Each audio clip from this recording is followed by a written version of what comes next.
يا أيها الناس كلوا مما في الأرض حلالا طيبا ولا تتبعوا خطوات الشيطان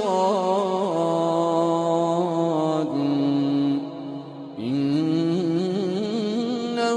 لكم عدو مبين.